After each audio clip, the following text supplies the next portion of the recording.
everyone. My name is Evie Lupine. Welcome back to my channel. And today we have another very special interview. I am so excited because today we are talking to Dawn and Dan Williams, who you guys may remember a very long time ago. I think we did a book club reading of the book Living MS, which has been so important for some of my own ideas about BDSM and MS in particular. And we're just going to have a little interview talking about master-slave relationships and just see where that leads us. So for people who aren't familiar with your work, who are the two of you? Sure thing. First off, thanks for letting us on the show. Yeah. So again, Dan and Dawn, we have been in a full-time power exchange relationship since 2001. So we started negotiating it in 99 and formally collared since 01. And when we say full-time power exchange relationship, we don't mean on Second Life. We don't mean on some of the things that people define as power exchange. It's 24/7. Dawn and I live together. She's my responsibility all the time. We don't take breaks. We don't. It's just all the time. That's what I mean. Full-time power exchange. Doing that over 20 years, and of course we've grown a lot. We did a leather title year in 2010. And we were very fortunate to win the title for the Great Lakes region. And then we went on to international, and we were very fortunate to not win that title. Not a fan of the responsibilities for that one. It allowed us to really, Right. the neat thing about it was when you do these leather contests, right, they say you have to stand in front of these judges. If you win this title, what are you going to do? And we said, well, we're going to do this, this, and this. We didn't win the title. So we said, well, are those things actually important to us? And we decided that they were. Living MS that you mentioned earlier is a result of not winning that title contest. We said, so what's that mean? What's that mean? What are we going to do with this time? Well, let's put that book together that we've often talked about. Exactly. So, and since then, or just before then, we started our podcast, which is Erotic Awakening. So it's been going on for 13 years. We've written a couple of poly books. We created the kink starter cards. We've produced events. We've run a space for 6 years, and lots. I could go on and on. And And just all a this whole with list of things. There's a whole list of and things. all this with a full-time job and being, doing the normal things, raising kids, that kind of stuff too. And we're full-time RVers now, so we're on the road and moving every 2 weeks.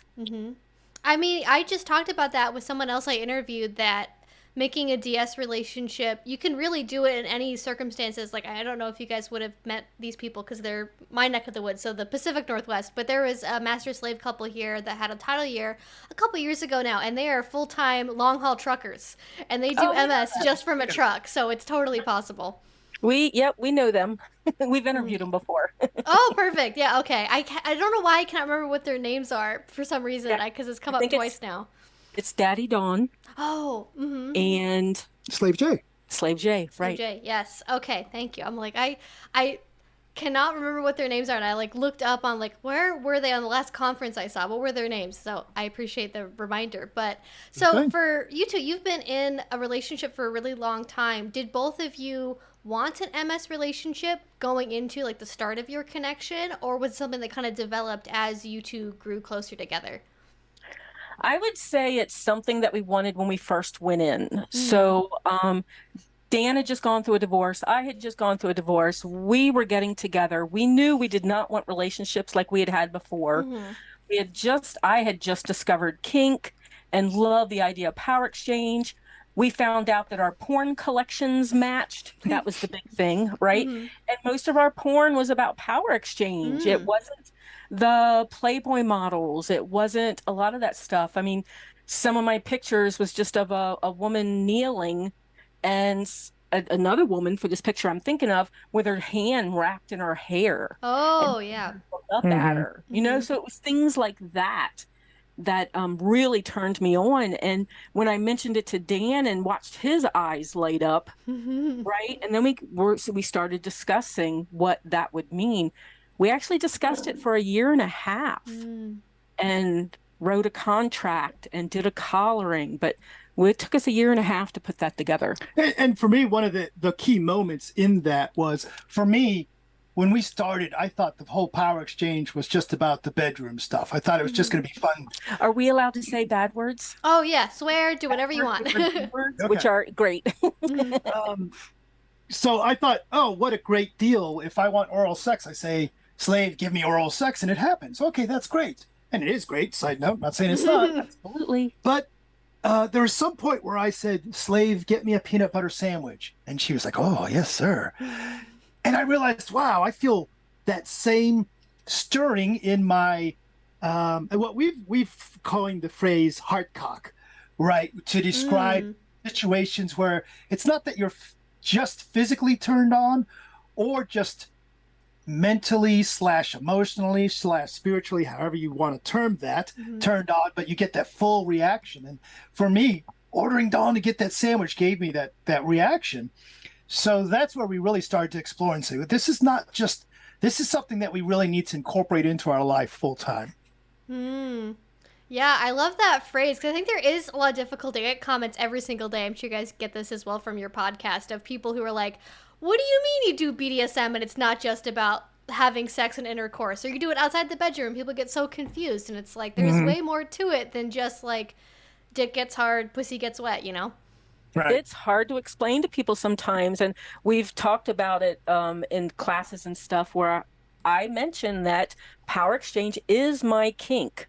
I can't do BDSM scenes without some sort of power exchange, which means I don't do a lot of pickup play, right?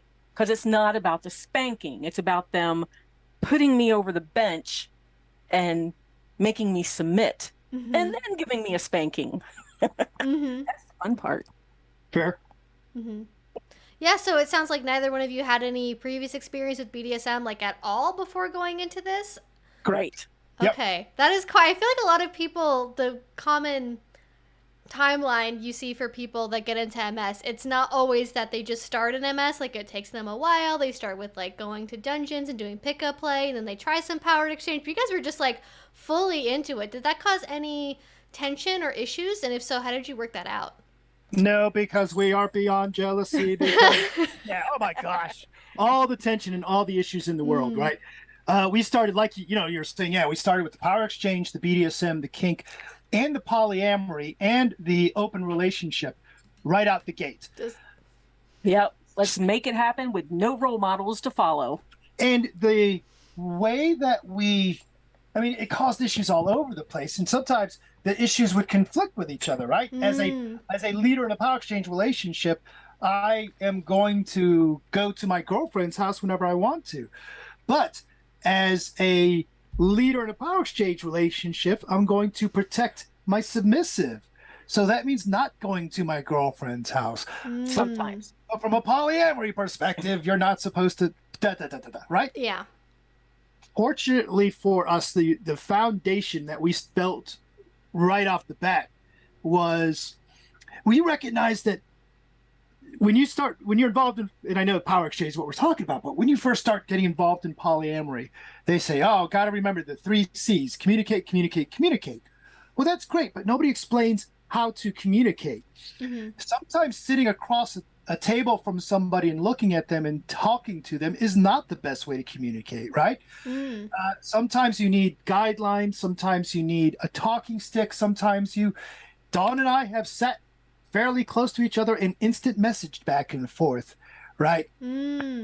So the key to all that was we realized that there was no one communication method. Let's try all of them. And we found ones that worked for us and ones that worked in different situations. And the other thing that we had to learn about each other is that we communicate differently, right? So that means that sitting side to side on instant messenger worked for us because I'm an external processor, which drives him nuts because he's an internal processor. We're both introverts. So how we communicate is a little different, which means how we communicate with our extroverted partners is also different. And so you have to learn that whole introverted, extroverted, internal, external. Oh my gosh. That took us a long time. Yeah, I mean, I imagine it takes most people a long time because you do not get this from anywhere. Even if you're having a poly relationship that's vanilla, heterosexual, like it's the most normative thing possible, people don't tell you, like, How do you resolve conflict? How do you know how to talk to your partner other than the way that you internally think or were taught is the way to do it? Right. Well, and especially with power exchange, right? My last relationship, conversations, we will call them, the person, it was all about who wins, right? Mm. And who won was the person that could yell the loudest, the longest. In a power exchange relationship, I'm not yelling at Dan, which means we need to figure out a communication method so that I can have a voice, because I don't want to trap all that stuff in me, but have a voice in a respectful way, except when we do porch time. Right. But that's different. Mm-hmm. I would love to talk about porch time because that's one of my favorite concepts from the Living MS book. So, well, we actually expanded on it in Hearts and Collars. Mm. So, because what our Hearts newest and book, Collars? Hearts and Carla, Oh, our our new newest book? What's book, that? Sorry. So, Yes. because Living MS is the first 10 years, Hearts and Collars is 20 years. Mm-hmm. So we expanded on it in Hearts and Collars. So porch time is when we literally, when we first started, we had a 2-bedroom apartment. We had 2 kids, a dog, a cat, and we couldn't really have discussions when things were in a turmoil, right? I was also going through a healing path. So I was going through that at the same time as all this other stuff we're trying to create. So we had a little porch outside, and we decided that instead of me shoving it all down because I didn't know how to bring it up, which was creating a volcano episode, to let me go outside on the porch and let it all out. And Dan was like, this is sacred space. Let it all out. I am just going to witness it so that you can externally process, be angry, call me an asshole, and I will know it's not really true. And we will come to an understanding at the end, because once I externally process and get through that first half hour of bullshit trying to make sense of things, then I get to my aha moment. So if he can just stand there and be a witness to what I'm going through, then when I get that an aha moment, then we can actually talk. Because for the first half hour, like I said, I'm trying to get to that nugget of whatever it is that's going on. And I'm it's like wading through spaghetti. And if he only hears the first things I say, he's going to try to start fixing the wrong thing. Yes. Yeah. That's so true. Yep. I have to get to the nugget so we know exactly what's going on. I can layer it with, Dan, you're an asshole. You're making me do this. You're making me do that. And it all wind down to my son got in trouble at school. You know, something weird like that. But you have to get through it. So porch time for us was a way of dropping the dynamic in our speech patterns and stuff so that we could just let it all out and figure it out. And it's not a common occurrence, right? No. It's not, if you're using porch time every other week and there's something very significantly wrong with your in our opinion, with your relationship that needs to be addressed. The idea is it should be, and has been for Dawn and I, once every couple of years, if that, right? It's a nuclear option. We try other things first. But it does lead you to never having the ability to say, I didn't know how to say that, because all things can be said at porch time, right? As Dawn said, she doesn't have to. And side note, it works for me too, right? I don't have to be a dom. I don't have to be a strong leader. You know, porch time is great for me. When Dawn came back from, you know, the first time she had a date with somebody that she had a real emotional connection to, and then she had sex with him, and then she told me what a big dick he had compared to mine. Not the way that went. I'm sure. But because my image makers taught me that that's the thing I had to be afraid of, even though that's not the way it went, that's what I heard. So I needed that porch time to be able to express and to cry and say, you know, at first, of course, you start off, roar, right? But really what it comes down to is I'm afraid that you're going to leave me because he's got a bigger penis than I do. And I know that's bullshit that's been fed to me, but you know, it doesn't mean that I can just say, oh, I'll just ignore that, you know, that 30 years of, or, you know, all the years of high school and all the years of school and all the advertising that reinforces this. Exactly. Yeah. You gotta It would be so nice if we could just drop all of the conditioning and all of the messaging we get our whole lives about you have to care about this, and this means they're going to break up with you, and this means that you're an inferior partner. Like, wouldn't that be so great? But that's not how it is. You have to be able to talk with your partner about, hey, these are my insecurities. These are things I'm going to have to deal with. And this is something I talked to Raven Caldera and his partner last week, and something that they talked about is like letting the vulnerability in the relationship as the master, and like how you start that process of being like, hey, I'm human. I might be a dom, I might be a master, but I secretly have insecurities about things Exactly. too. That's such a hard thing to do. I'm actually going to do a writing. It's on my list of things to write about. It struck me that when a master can be vulnerable, that's a sub's superpower.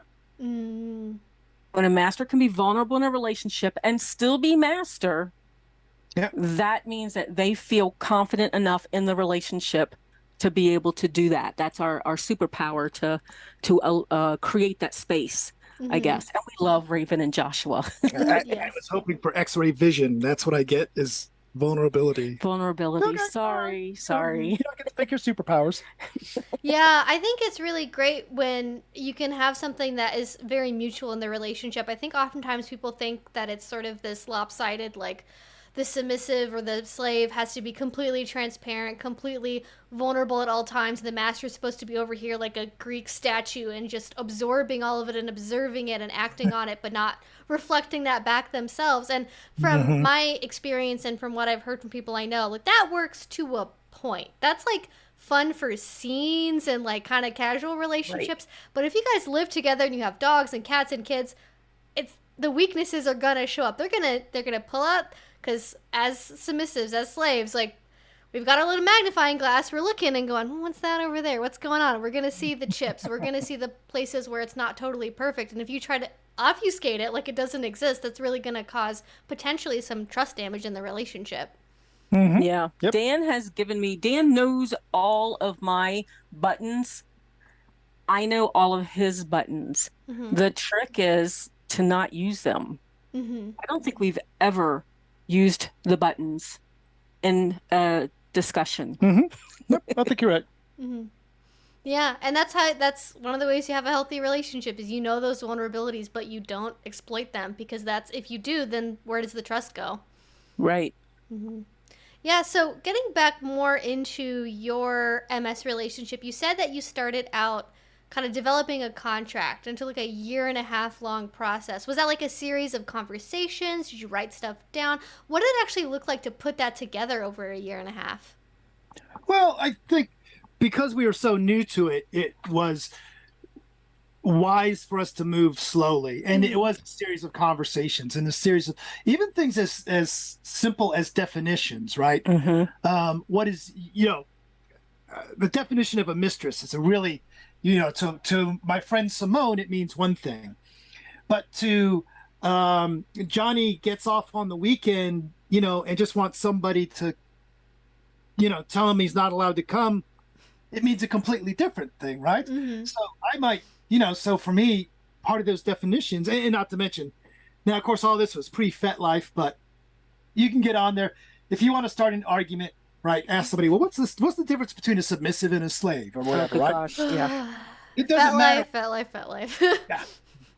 What we finally figured out is it really didn't matter what other people defined it as, but we need to know what we defined it as. So we would ask other people, not only people that we respected, but also strangers, not strangers literally, but people we didn't know very well, and say, what is your definition of these terms? And we'd say, okay, that's interesting. Now, Dawn, what is here? Now that I've written down, here's what my definition of a slave is. Is that your definition too? Because that's what you're signing up for. So that first aspect of building these agreements was just simply putting it down, right? I think it's Zig Ziglar who says something like, think it, say it, write it, do it. So we thought about it, we talked about it, and now we're writing it down, And we did it in a couple of different ways. So some of it was discussion. Some of it, was a playing at night and then talking about it over our Cheerios in the morning. Some of it was sitting separately over time and looking at our needs, wants, and desires.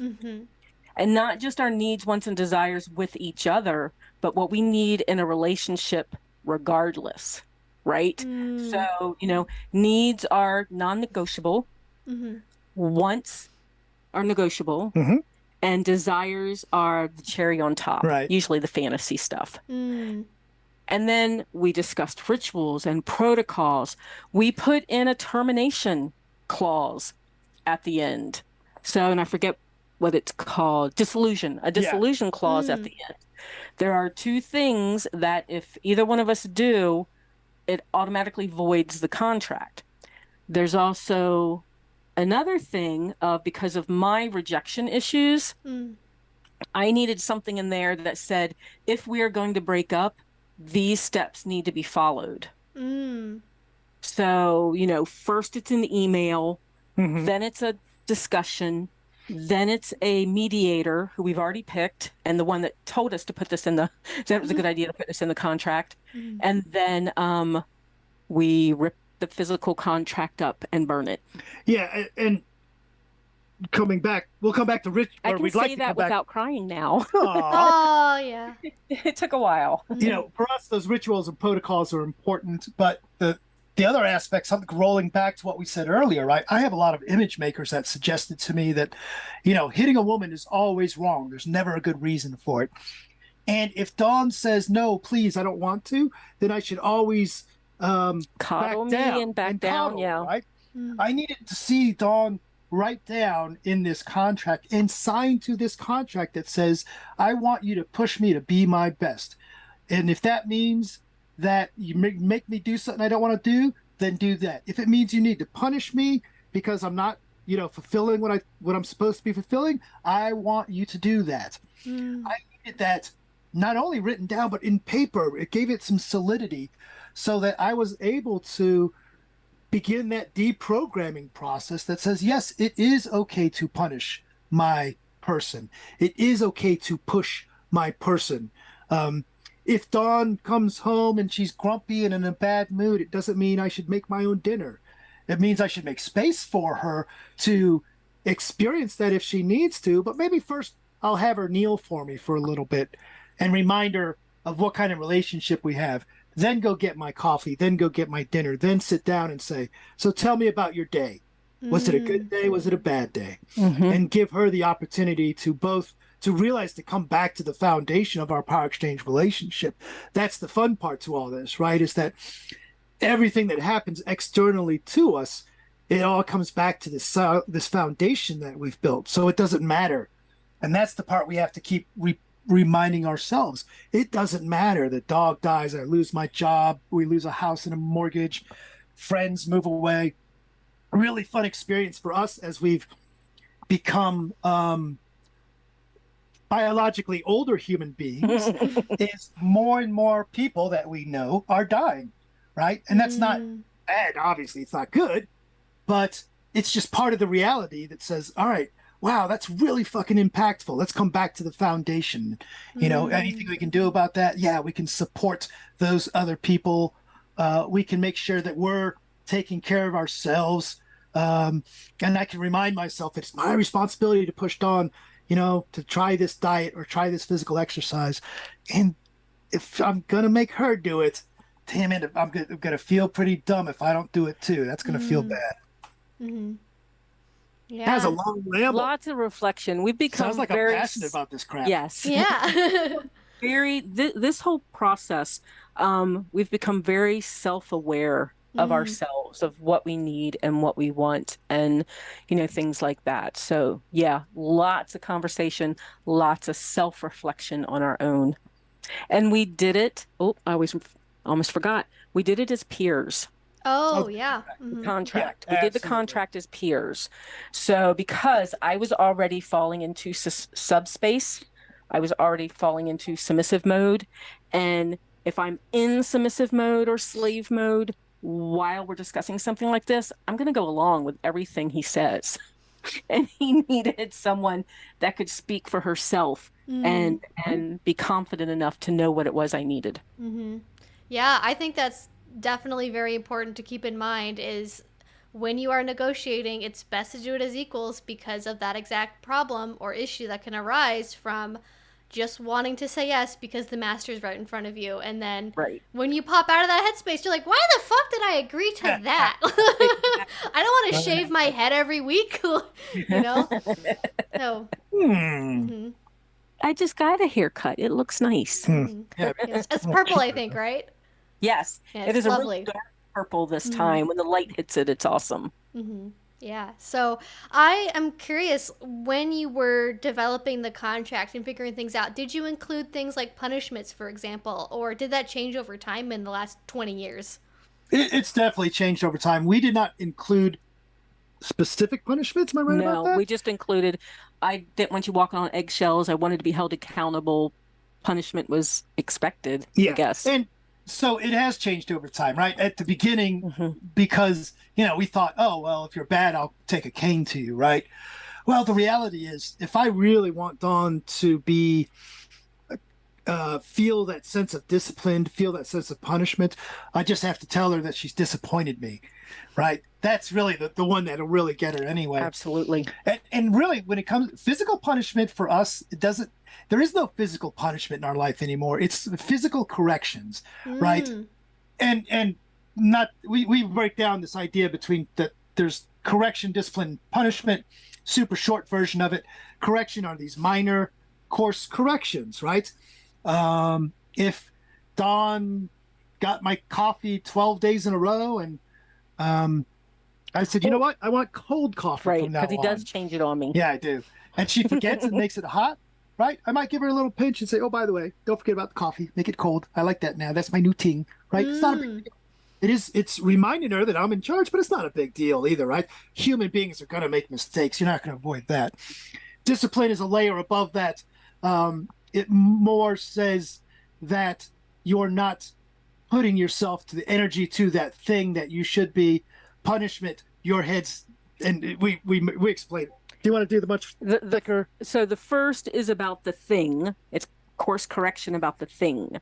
The second is about the submissive and them not being in the right headspace, right?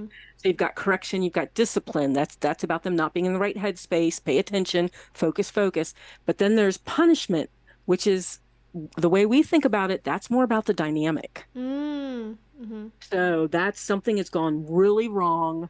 That needs to have a punishment. And we need to look at the dynamic and to see why I didn't do the thing or whatever. Although in this case, I would say it's the dynamic on Dawn's perspective, right? Yeah. Dawn doesn't get punished if I get complacent and lazy. No. Right. That would be screwed up. Are there any tools that you use for, like, if you notice that, I'm not necessarily talking about your relationship, but in general that you would suggest, like, if the dominant or the master is kind of falling away on their side of the agreement, how do you help them steer towards their side of the bargain?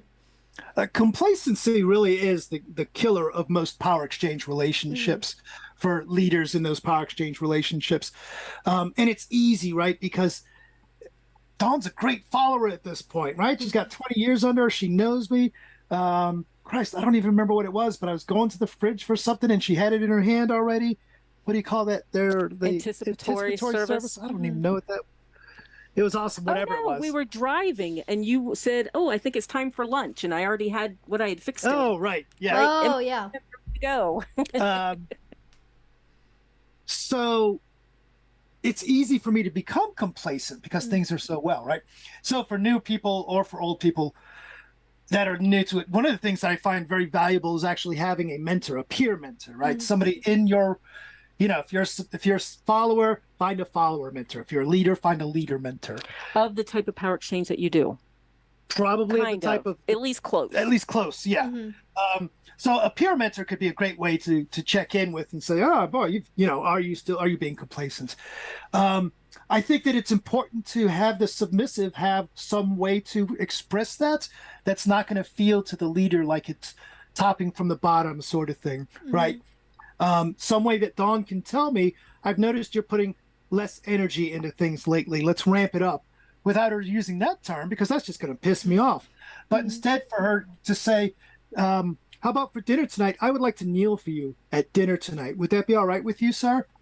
You know, And that's a great little way for her to remind me to go, oh yeah, that's right, we haven't done that kind of thing for a while. Mm. And it's because it's easy when I see him, and sometimes it's just because he's busy at work or whatever. When I see him starting to drift away, I start to drift away because I don't want to be pushy, right? Oh, yeah. Mm-hmm. Right. I don't want to be pushy. He's already under stress. He's already whatever, but I can feel the vanilla creeping in. And I really don't function well when the vanilla creeps in. I like the structure of power exchange. I like all of that feeds me. And so sometimes I'll step up and it'll just be remembering to say, yes, sir. Mm-hmm. Right. Sometimes just that simple yes, sir, in that submissive tone. Doms get dom voice, but subs get sub voice sometimes. Mm-hmm. And but just to do it in that, maybe make eye contact with them as I say yes, sir. Just to give that hint without being pushy. Mm-hmm. So, because if I push, he's going to resist. What's wrong? What's wrong? Yeah. Wrong thing to do. Yeah. Yeah, I imagine there's some followers, or some leaders rather, that want kind of that pushiness and they need that, but you can't make that assumption. It's almost like you might have to communicate beforehand what to do. Exactly. Mm-hmm. Yeah. So what are some things that you really enjoy about having an MS relationship? How does it fulfill your life and make your life better? I don't have to play chess. Mm. I don't have to play a game, it just means that I know who's in charge. I know I'm the follower, right?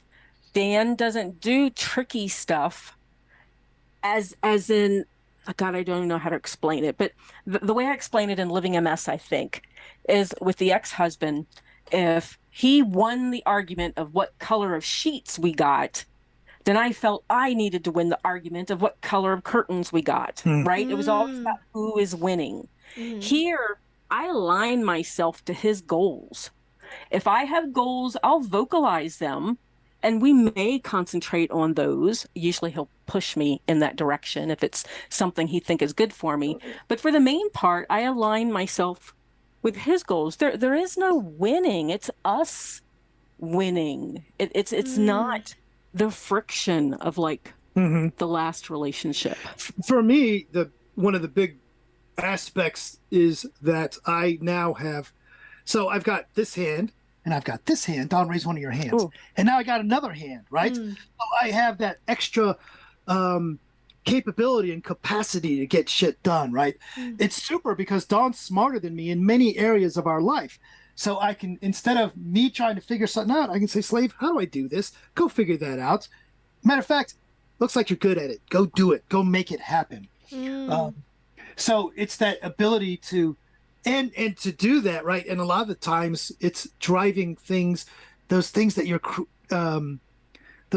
creating or accomplishing are things that benefit us as a relationship, right? It's not all about benefiting me, right? But benefits us as a relationship. And a lot of times that means building Dawn up to be that foundation. That one of the great joys that I have with our power exchange, that where I will pat myself on the back where I did a good job, is Dawn doesn't need me anymore, right? When we first started a relationship, maybe Dawn needed me, right? Maybe she needed to be in a relationship with a strong guy who could help her get build some self-confidence and look at herself in the mirror and like what she saw. She's done that shit. She doesn't need my ass anymore, right? If our relationship ended, she'd be just fine. She sticks around because she wants me, right? So that, to me, that's what a power exchange relationship that's, kind of fulfilling its path, fulfilling its goal does, right? And that's what the power exchange relationship does for me, is it gives me this clean, I don't want to say it's always got to go somewhere, but for us, for me as a leader, I always want to make sure there's a path to growth, right?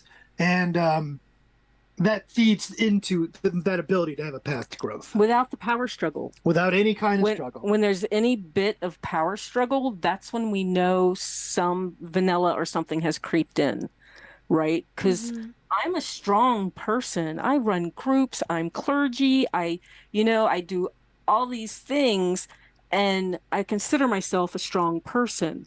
But I'm a strong person that is a slave to a strong person. Yeah. So Just a great example of that is that, as we mentioned earlier, where we live full time in an RV, so we move every couple of weeks. Dawn wanted to stop in Albuquerque on our way from point A to point B. I don't care if we stop in Albuquerque or not, right? But I don't have to say, well, I am the master, so we'll not stopping there. I've already made other plans. I could say, you know what? Dawn doesn't speak up because she's trying to manipulate me or win anything. She's got a desire. Why not do that? And I just say, sure, I make it happen. Boom. Now it's going to happen. That's that great part of the power exchange. Like Dawn said, there's no struggle, right? Dawn gets her way lots of times because it pleases me to give her way. It pleases her and, makes us generally happy. A lot of stuff I just don't care about. Why, why have a hill to die on at all? Just don't climb that particular hill. Yeah, you don't need to make sure every single decision is just because I am the master and I say this goes, just to be contrarian because your partner, your slave, wants the opposite. Yeah. But that means when he says, no, we're doing it this way, that I know it's very important to him. Yes. That's right? The other side of it too, is you know that it's important. It's not just that power struggle. Like the example you gave at the beginning about, the fight over the sheets and then the fight over the curtain. Like I think about oftentimes how in vanilla relationships, though they're technically supposed to be egalitarian, there are oftentimes these power struggles that happen where it's like, he always puts his fucking socks on the ground and I have to pick him up. Well, this time I'm not going to pick up his socks. And I'm going to see how long it takes him to pick up the socks. And then they notice the socks aren't going anywhere. Like, why are my socks being picked up? Well, I'm going to show her. I'm going to not put my dishes in the sink. And then it just escalates into this power struggle that no one talks about because that's how relationships are supposed to be, I guess, to some people. I don't know. I can't do that anymore. I don't want the power struggle.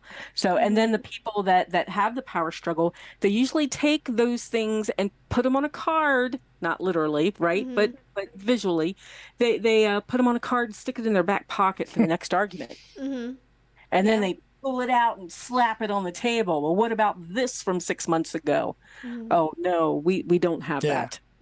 Yes, that is one of the big benefits of knowing where you are in the relationship and knowing that you're not taking anything forward that's going to be a secret weapon in the relationship. And I think that's one of the things that even vanilla people could learn from for their own relationships is, hey, like, let bygones be bygones, have conversations about it, and then don't hang on to it for 1.5 years to bring up when you're upset they didn't get a reservation at the super special place for your anniversary or whatever.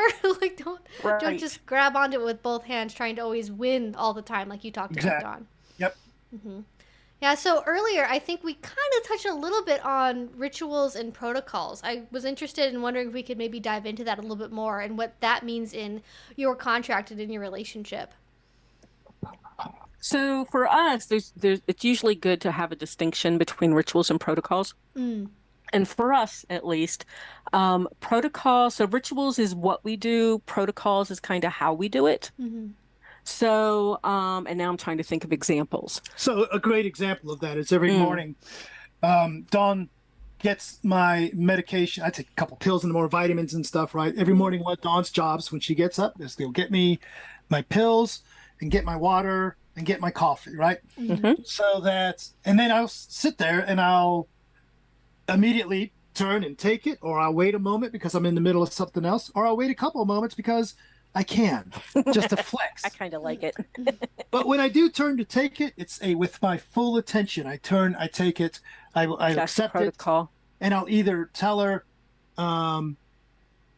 something like "thank you" or "good job," or make sure today that you water the dog or whatever the heck, right? And then I'll re-engage with whatever I'm doing. So we have a ritual that every day she's going to do the thing for me.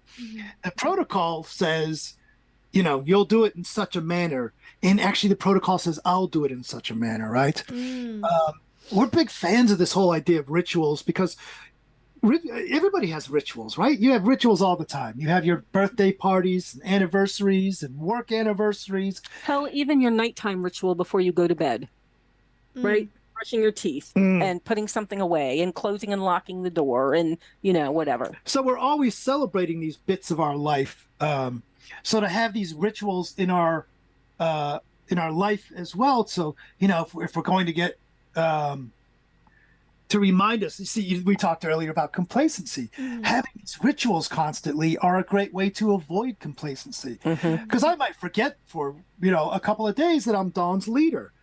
But for a couple of days, Dawn comes over, she holds my little pill box, and she waits until I turn to acknowledge her to take it. And that's, that's right. I got to do my bit too. Geez, I haven't been doing my bit at all the last couple of days, right? So it's a great way to fight that complacency. It's also a great buster for arguments and crappy feelings and mood problems, right? Because just because Dawn wakes up on the wrong side of bed doesn't mean she gets to skip it, right? And just because, let's face it, right? Human beings, sometimes I'm an asshole for no good reason. You wake up on the wrong side of bed, or something the boss said 4 days ago is still percolating, right? But I don't get to be an asshole in our house. So, leaders don't get to be assholes for extended amounts of time. Still a human being. I don't just not have those emotions, but it reminds me, these rituals always are reminding me, you're in a power exchange relationship. Things are done a certain way because they work in a certain way. And our rituals and protocols got totally turned on their head, right? With COVID and the space and all of that. A lot of our rituals before we became RVers, we've only been doing this a little over a year. So before we did that, our rituals were around Dan leaving for work, or me getting to work, or him coming home, or us at the end of an event and me taking off his boots. And, everything revolved around like coming and going. So in the morning, I'd pack his lunch, I'd bring him his meds, I'd set out his clothes, I'd make sure he had his gym stuff. And when he came home, take off his shoes, make sure dinner's done. In the RV, and once he started working from home, we didn't have that. We had to redesign all of our rituals. Here in the RV, we're 4 feet from each other all day long. I'm sitting here in the recliner. He's at the dining room table on work calls, right? It would be he's 3 foot from the coffee pot. So it'd be so easy not to have any, we're just now starting to redesign some rituals because we realized that the vanilla was creeping in. He was getting his own coffee all the time because he didn't want to bother me, who's sitting here working on whatever project, and it's right there. So now he'll snap his fingers while he's on a call. I know he wants a cup of coffee, or he'll get my eye and do something. Yep. Do you think there was anything in particular that changed for a positive with your power exchange relationship when you got to be in an RV versus the old way of doing things where it's all this, leaving and then coming back? For me, I think one of the positives is that we now know we can be super casual and still know that our power exchange is our foundation. Yeah. It's a great call out. Yeah, because we don't have a lot of rituals now that we can share. Like I said, we're just starting to incorporate some more. And now that we're getting used to the travel and things like that, we have. So now when we meet up with people that we know, like through the podcast or through the space or whatever, and we're in Florida and we meet up with people that we know that are high protocol, that's like a treat now, right? So, but we don't need it all the time. We can be casual. Yeah. Yeah, exactly. You can have it be any way you want, from high protocol all the time, 24/7, to more casual. And I think sometimes having that little bit of a change up can also be reinvigorating, I imagine, because you have to suddenly be creative instead of just being like, this is the way we've done it, and we're going to do it that way for another 15 years. I was a little scared, actually, when we went to the high protocol place, because it had been so long since we'd done a high protocol thing.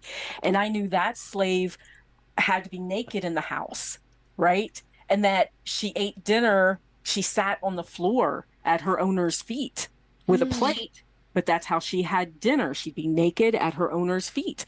And I'm like, and she's asking me, she's like, so what does Dan expect of you? And I'm like, oh, do I even bring this up to Dan? Because I know how Dan is about pushing me to do things that make me nervous, and I have to bring it up to him. What's he going to say? So his response was, I have to sit on the floor for dinner, but I can stay dressed.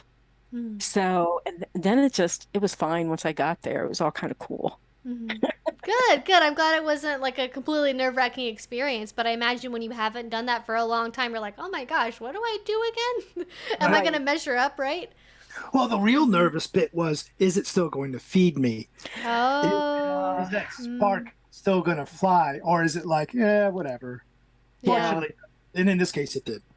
Yeah, it fed me. Yay, good. Good. I'm assuming for both of you, like you mean from like feeding your follower side and feeding the leader side, and that being Yes. So, Yeah. because if it's not feeding you, if it's not fun, if it, and it doesn't always have to be fun, it's not always fun, but if it's not fulfilling, then why do it, right? This is fulfilling for us. This is who we are. So this is why we put the work into it. Yeah. Yeah, exactly. You got to find that stuff that feeds you. And it's sad when you maybe revisit something and it might not have that same spark anymore because it's been so long. It doesn't have that same connotation it maybe used to. But it's good when you go back to it after an extended vacation away and it's still just like, this is still the thing I like. Excellent. Yep. Yeah, so going back again to your MS relationship and kind of how you designed and built anything, were there any big misconceptions you came in with about something you thought would be really important for your relationship that ended up like not mattering at all or just didn't end up feeding you?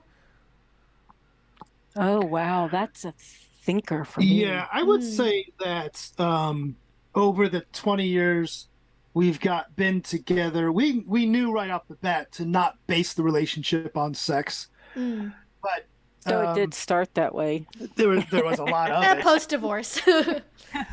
But as the relationships continued, we've realized that and Dawn's sex drive changes, my sex drive changes, and it's not the foundation of the relationship. So that's one of the misconception that it will it needs to be fed by a physical side all the time. Not necessarily true. Now we have our physical sides and not too long ago at all. But so that's one that I think we came in with. I don't know what else comes to your misconceptions.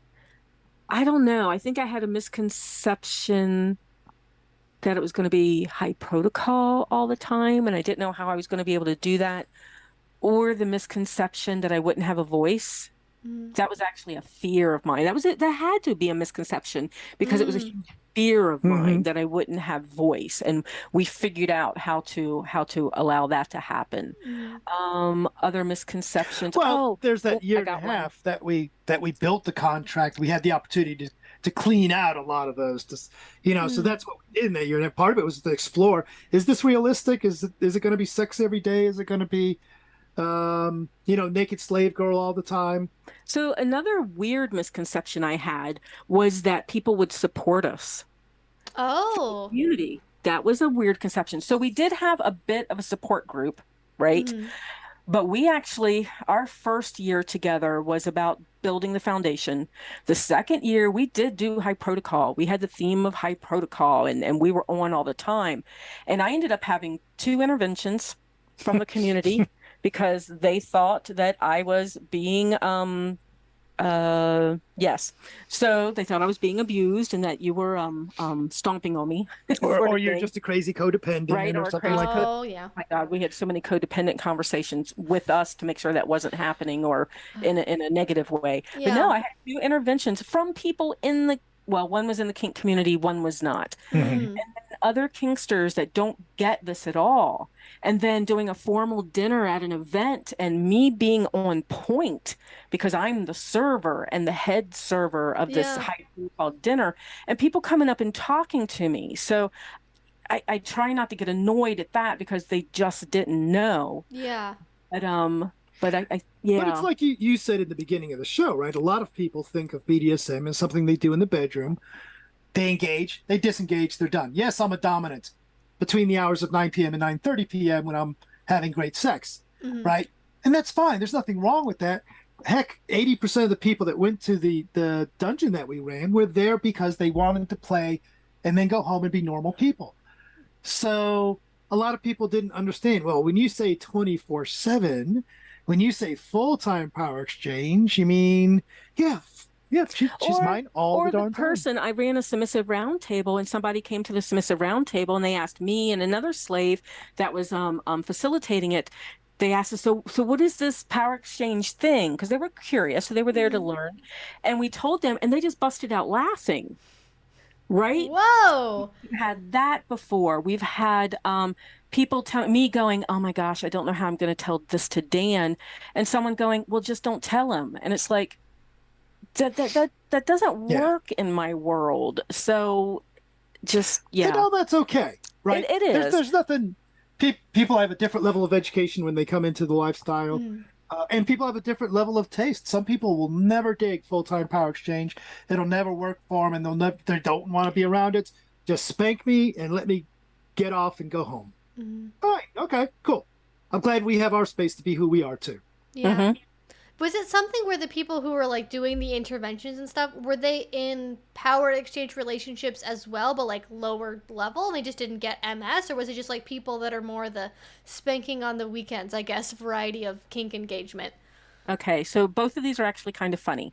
So one was a builder of kink furniture and kink toys and part of the community that way. Okay. But was not in a power exchange relationship. Okay, so they just didn't get that part of it. The other one was a feminist, and I consider myself a feminist too, so believe it or not. She was a feminist. She was very much about women empowerment. She was a friend of ours from a spiritual circle, and very much about that.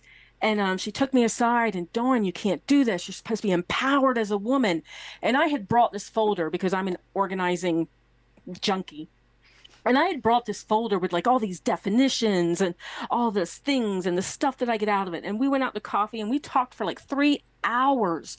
And because I have a hard time explaining my emotions and I'm an external processor, there was a lot of me going, well, I feel this way and I, this and that, and her just not understanding. And then at the end, I'm like, wait a minute, you're a feminist?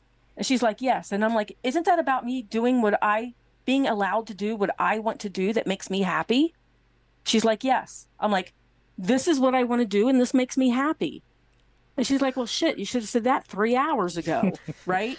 So that spoke to her. Well, then she ended up, from our talk, she ended up delving into it. Her and her partner ended up delving into it. And after delving into it, they realized they couldn't really do it together, but they could do it with other people. And then they created a group.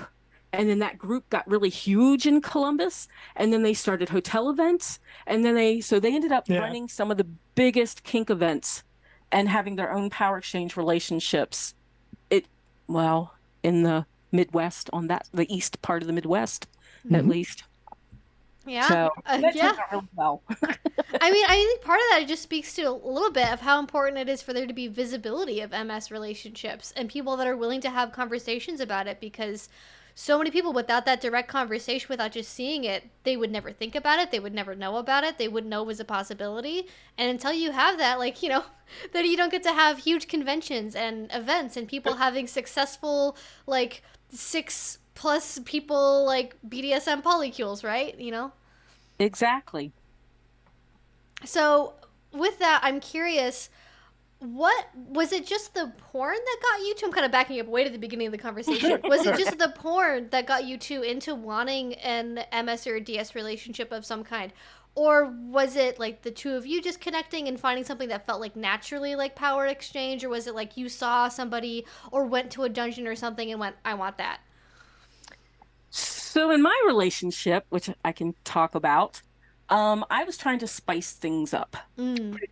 Previous relationship. So we were very vanilla. I was trying to spice things up. I've always had these ideas in my mind, kinky ideas. I've tried some things on myself.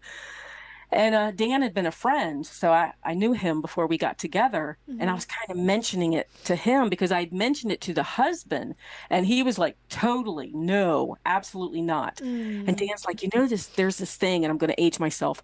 There's this thing called IRC. Oh, and if yeah. you get on there's rooms, and you can talk to people. The scandal.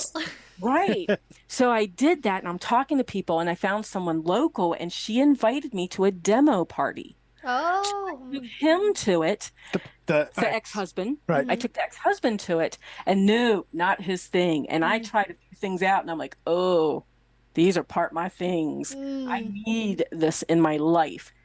for other reasons, he and I split up, right? But I was still talking with Dan. And after that demo party, I was like, I need to show someone my bruise because my husband doesn't like it. Can I show you? And it's just on my upper hip, right? And I'd never shown, oh, I was so body conscious. And Dan's like, yeah, I want to see.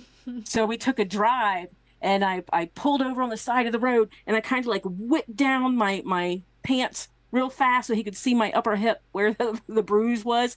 And he's like, does it hurt? And he poked it. And I'm like, he just touched me and it hurt. And oh, hell. Yep, I need this in my life. So, and we started talking. How about you? Did it start because of the porn? I thought the porn was pretty cool, but you know, when we talk porn, it's not just the imagery, but also some of the literature out there, marketplace. Oh yeah. Oh yeah. Claiming of Sleeping Beauty, that kind of stuff that delved into that power exchange. Story of Now, a lot of that was still sexual based, but it had more than that. And for me, that's kind of what started to turn those engines in that direction. You know, but until I really started to experience, I didn't really get it, right? Once you start to experience it, we started off with this whole DS Lite modality where it's like, all right, just on the weekend, right? Send the kids away. Now it's on the weekends. I'm going to use a code word. And when I use that code word, you are my submissive. Right. And we would expand that from just a weekend to more time until it became easier to leave it on than turn it off, right? It felt more authentic to be in a power exchange, to be power exchange humans than it did to be vanilla types or whatever. But I'm assuming, and this would, be something I assume the audience would think as well. Do you have like a vanilla relationship layered with the MS relationship, especially because you live together and share a bunch of stuff, or is it just MS only and that's like the core part of the relationship? Because I know you mentioned a couple of times like the vanilla creeping in, but to me it sounds like it's more like the MS is here and the vanilla is here, and sometimes it starts to go up to the surface where it doesn't necessarily belong. That's a great way to explain it. I personally, I kind of perceive it that we have a 100% power exchange relationship. We just happen to do a lot of things that people would compare to vanilla activities, right? We still pay bills. We still toss the ball to the dog. We still have the occasional, where do you want to eat? I don't know. Where do you want to eat? I don't know. Where do you want to eat? Sort of conversation, right? But to me, there's always the undercurrent that it's all sitting on a power exchange foundation. I don't have to be Dom all the time. I don't get sirs from Dawn all the time, and I don't need them. She knows when I want them. But if I say, hey, go walk the dog, and she says, yep, I was already doing it, that doesn't mean we've slipped into vanilla land. It means we've communicated well, right? It would be if Dawn didn't hear me, if she wanted to resist walking the dog, if something, or like, and I tell you, this actually happens because we're regular human beings. We're both busy as heck. We're both sitting there, and the dog will walk up to Dawn and go, and Dawn's on her keyboard, and the dog just walks over to me. I'm like, I'm fucking busy too. Dog, leave me alone, right? It's easy to be vanilla for a little bit like that, but eventually. Not even eventually, I'll speak up and I'll say, Dawn, go walk the dog. Or I'll speak up and say, I'll walk the dog. You're busy, But the decision lies with him. So there's always the foundation of power exchange. So there can be moments of me going, Dan, I'm going to go do this thing. Dan, I'm going to go do that thing and this thing and that thing. He's always got the opportunity of going, no, you're not. You're staying home and you're doing this other thing. Right? That's always there. It's just he doesn't do it unless it's needed, or like I said before, something's really important to him and he doesn't want me going out. 90% of the relationship is we just do what we do, right? I don't need to micromanage Dawn. She's fucking, I need to go to the grocery store. We'll go to the grocery store. Don't ask my permission unless, obviously we got to share a car. Or I'll go buy dinner. What do you want? I don't know. Surprise me. Matter of fact, don't even ask. And that's late. Sometimes I want to be asked, but we have this. One of our favorite sayings is, I want service, not options. Right. Ah. Because I give him all kinds of options. He's like, even after 20 years, because he changes all the time what he likes and what he doesn't like, and he likes weird things.